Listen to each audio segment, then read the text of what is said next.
It's 3 a.m. Your eyes snap open. The dread is already in the room. It's a cold, familiar weight on your chest.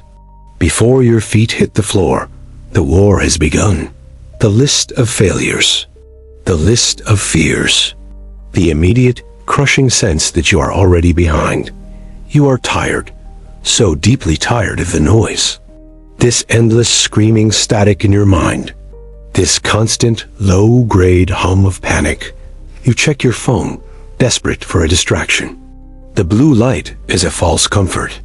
A sterile glow in the suffocating dark. You scroll, looking for a distraction. A human voice. A sign of life. Anything to prove you are not this alone. But the feed only screams what you are not, what you lack, what they have. The gap between their curated light and your raw darkness. You get up. You put on the mask. The smile that costs you everything. The facade of, I'm fine. You are the responsible one. The strong one. The one who holds it all together. The rock, the anchor. If they only knew. If they could see the chaos underneath. The terror of being found out. Every conversation is a test. Did I say the wrong thing? Do they see the fraud I am? You replay it, rewind it, dissect every word. You analyze every micro-expression, looking for the rejection you know is coming. This is not living. This is managing. This is damage control. Surviving the next 5 minutes, you crave silence. But when it finally comes, the inner voice only gets louder. It's a prosecutor, and you are always on trial.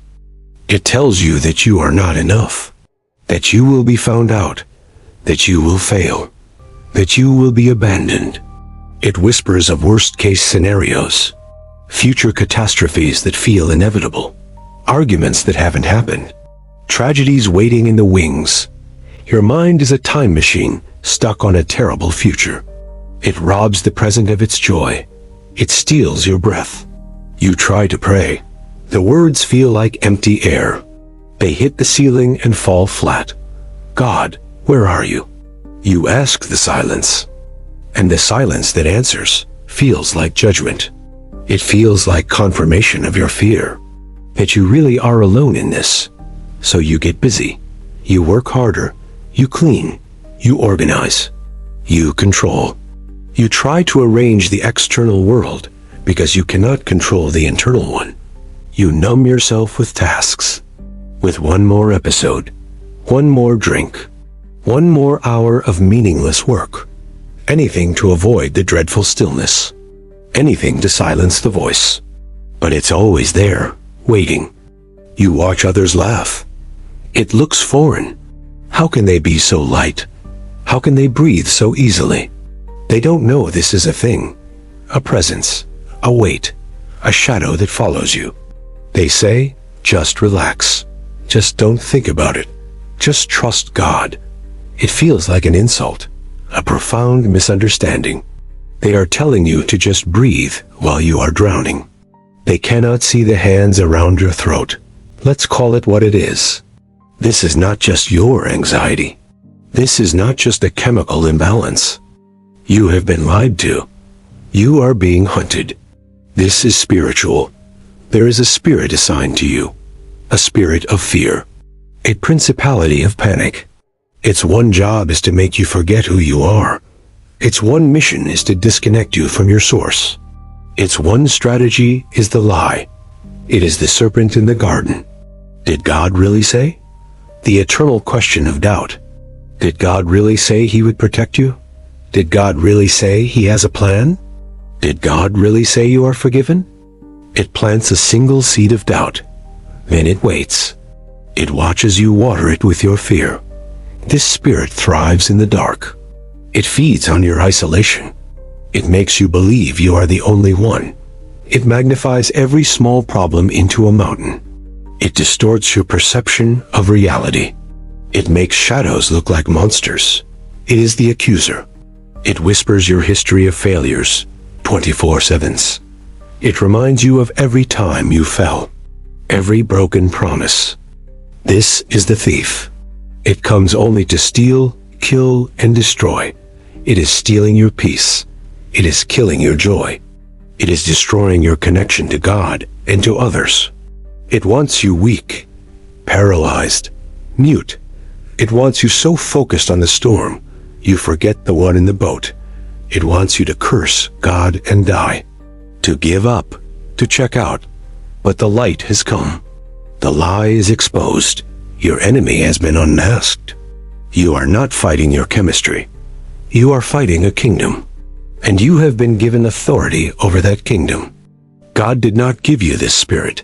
It is an invader, a squatter. It has no legal right to your mind. He did not design you for panic. He designed you for power. He did not wire you for dread.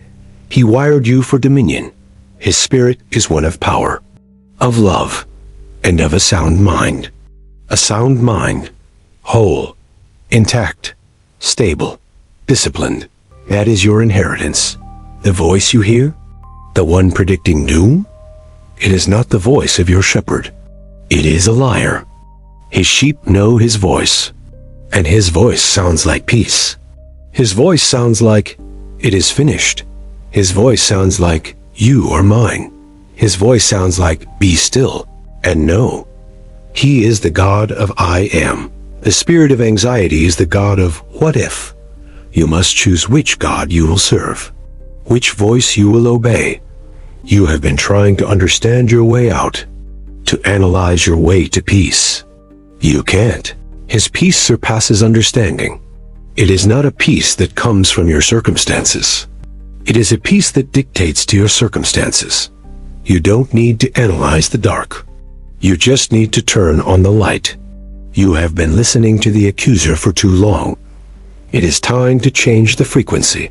It is time to remember who you are. The battlefield is your mind, but the territory belongs to Christ. You are not a victim here. You are a warrior. The storm is real, but so is the authority in your mouth. It is time to speak. So get up right now. The time for cowering is over. The time for agreement is done. This is not a negotiation. It is an eviction. You have authority here. This spirit has been trespassing. It has fed on your silence. Its power is broken. Name it. Call it out. Spirit of fear, I see you. Spirit of anxiety, I renounce you. I renounce the agreement I made with you. I renounce the lies I have believed. I renounce the comfort I found in this chaos. Your words are weapons. Start using them. Stop talking about the mountain. Speak to it. The disciples woke Jesus in the boat. They screamed, "Don't you care that we are perishing?" That is the voice of anxiety. He stood. He spoke to the storm, not to them. He rebuked the source of their fear. He said, "Peace, be still," and the wind and waves obeyed him. The same authority is in you. Your mind is not a suggestion box for the enemy. It is a kingdom, and you rule here. Take every thought captive, every single one. Put a filter on your mind. If it does not sound like peace, it is illegal. If it does not sound like hope, it is a counterfeit. If it does not align with his promise, it is a lie. Reject it. Cast it down. Do not entertain it. Do not debate it. Evict it immediately. Your focus is no longer the wind and the waves. Your focus is the word that silences them. This anxiety is not your identity. It is not your personality. It is not your cross to bear. It is your enemy. And your enemy has already lost. The cross settled this. You are just enforcing a victory that is already won. So stand, breathe, and speak. Spirit of anxiety, I see you. I command you to leave my mind. Spirit of fear, you have no place here. I break every agreement with dread and panic. I break every generational curse of worry. My mind is the territory of Jesus Christ. It is redeemed. It is whole. I command every high thing that exalts itself against God to be torn down. Right now, my mind is sound. My heart is at rest. Peace, be still. The air is clear. The noise is gone. Feel the silence. This is your victory. This is your new normal. You are not just surviving. You are home. You are free. Rest.